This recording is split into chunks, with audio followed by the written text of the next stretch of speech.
کلا انہا تذکرہ، یہ لفظ بہت اہم ہے. تذکرہ، ذکرہ، تذکیر، فذکر بالقرآن، کیا معنی ہے اس کے؟ یاد دہانی صحیح ترین ترجمہ ہے، یاد دہانی. ایک ہے کسی کو کچھ سکھانا، نئی بات سکھانا، ایک ہے یاد دہانی. اسے ایک چیز معلوم تھی، کوئی بھول گیا، یاد کرانا. جیسے آپ کے کسی دوست نے آپ کو بہت قیمتی قلم دیا تھا، آپ نے اسے بہت سنبھال کر اپنے ٹرنک میں رکھ دیا. اب سال ہا سال ہو گئے، نہ دوست سے ملاقات، نہ وہ یاد. اچانک آپ نے کسی روز ٹرنک کھولا اور وہ قلم آ گیا، تو آپ کو دوست یاد آ جائے گا کہ نہیں؟ اسی لیے قرآن آفاق و انفس کے لیے آیات کہتا ہے. ہم اپنی آیات دکھائیں گے تمہیں، نشانی جس کو دیکھ کر تم ہمیں پہچانو گے. اور تذکرہ کا مطلب کیا ہے؟ پوٹینشلی ایمان ہر انسان کے دل میں موجود ہے.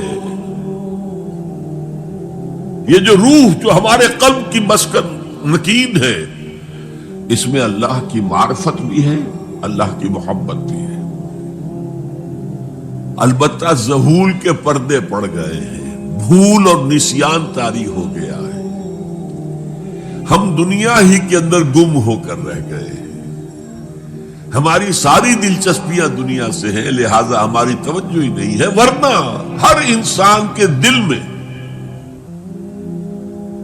یہ جو یہاں ہندوستان میں کہتے ہیں آتما اور پرماتما، آتما اور پرماتما کا تو تعلق بہت گہرا ہے. ابتدا میں بنا دی گئی تھی ارواح، جب ہم سب کے سب تمام انسان آدم سے لے کر اور تا قیامت جو انسان آئے گا دنیا میں، ان سب کی ارواح پیدا کر دی گئی. اور پوچھا گیا الستو بربکم قالوا بلا، یاد ہے؟ لہذا یہ تذکرہ ہے، یہ یاد دہانی ہے، تمہارے اندر موجود ہے. اللہ کی معرفت بھی موجود ہے، اللہ کی محبت بھی موجود ہے.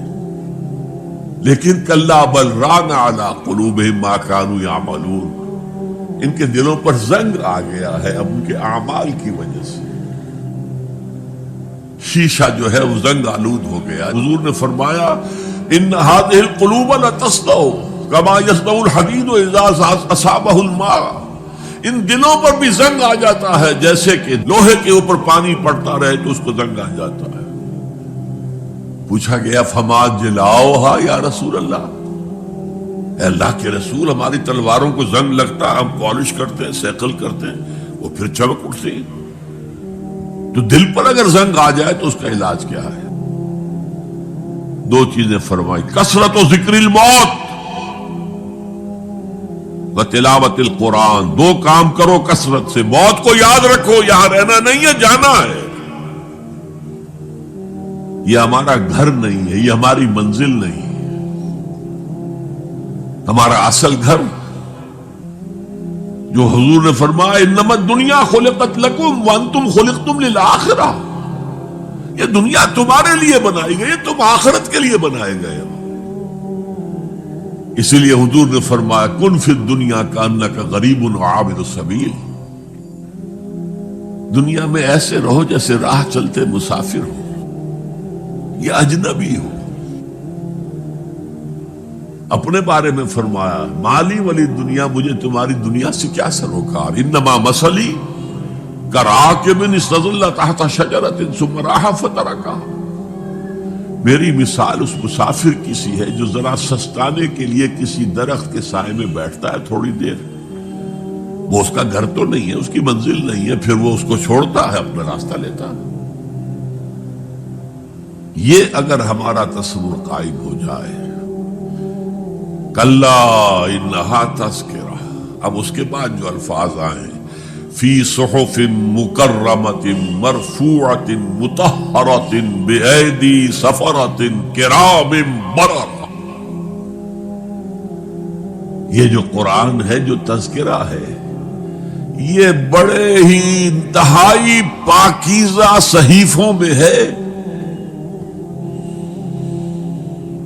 فی صحف مکرمۃ، بڑے باعزت، مرفوعۃ مطہرۃ، مرفوع بلند اور انتہائی پاک،